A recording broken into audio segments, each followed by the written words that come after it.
Bismillahirrahmanirrahim. Assalamualaikum warahmatullahi wabarakatuh. Perkenalkan, nama saya Yusril. Saya mahasiswa Pendidikan Biologi Fakultas Keguruan dan Ilmu Pendidikan Universitas Halu Oleo Kendari dengan nomor induk mahasiswa A1J1181043. Dalam video kali ini saya akan menjelaskan materi tentang sistem saraf volunteer. Video kali ini merupakan salah satu video praktikum online mata kuliah Anatomi dan Fisiologi Manusia dengan dosen pengampu Bapak Mustamin Balumbi, SPD MSI. Baik, langsung saja saya menjelaskan materi tersebut.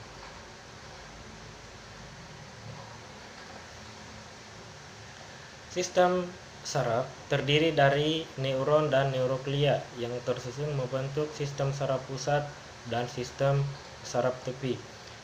Susunan saraf pusat terdiri dari otak dan medula spinalis, sedangkan sistem saraf tepi merupakan sistem saraf di luar sistem saraf pusat yang membawa pesan dari dan menuju sistem saraf pusat untuk menjalankan otot dan organ tubuh. Sistem saraf tepi terbagi menjadi sistem saraf somatik dan juga sistem saraf otonomik. Saraf-saraf tersebut mengandung serabut yang disebut dengan serabut aferen dan juga eferen. Pada umumnya, serabut eferen terlibat dalam fungsi motorik, sedangkan serabut aferen terlibat dalam menghantarkan rangsang sensorik dari kulit, selaput lendir, dan juga struktur yang lebih dalam. Ada 12 saraf kranial yang berperan dalam berbagai hal, seperti mengenali wajah orang lain, mencium bau makanan, dan lain sebagainya.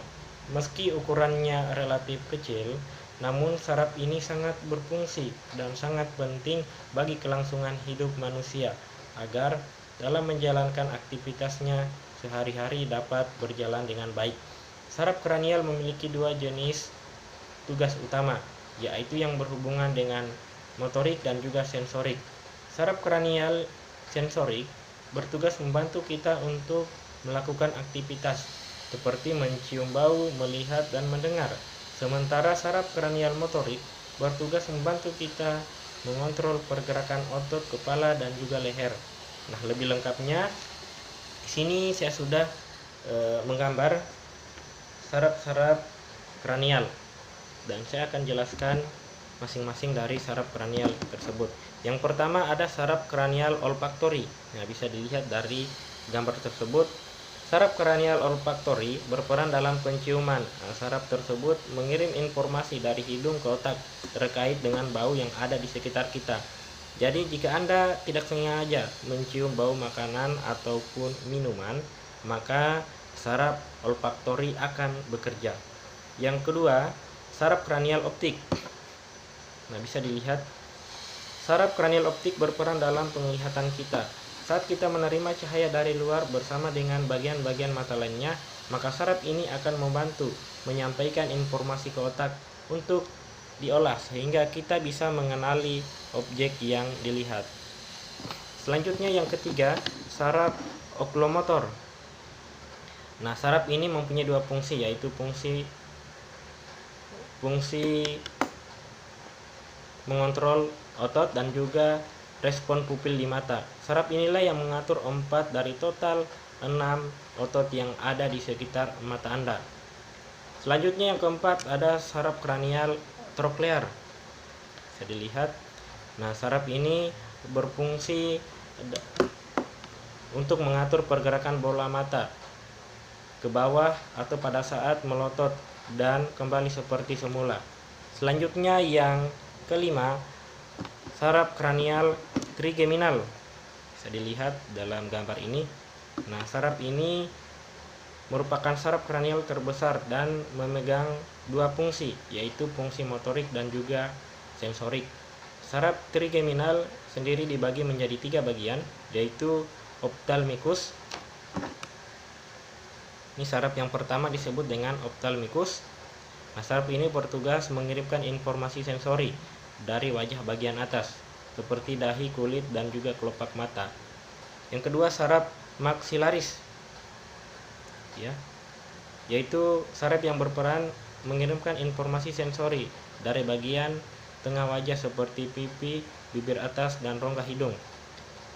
Selanjutnya saraf mandibular.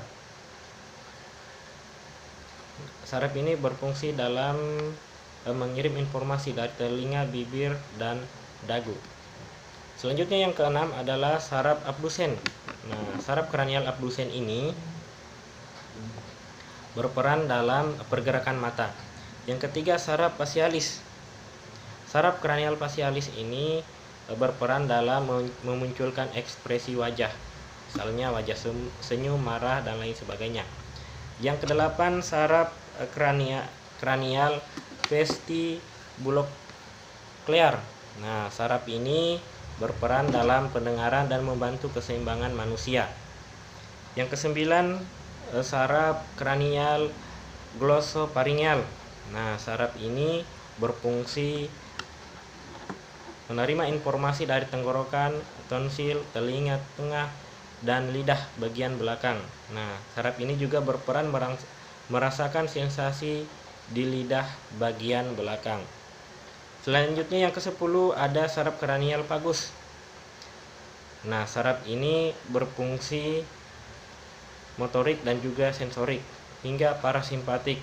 Nah, saraf ini berperan merasakan sensasi dari telinga bagian luar, tenggorokan, jantung, dan juga organ-organ yang terdapat di perut.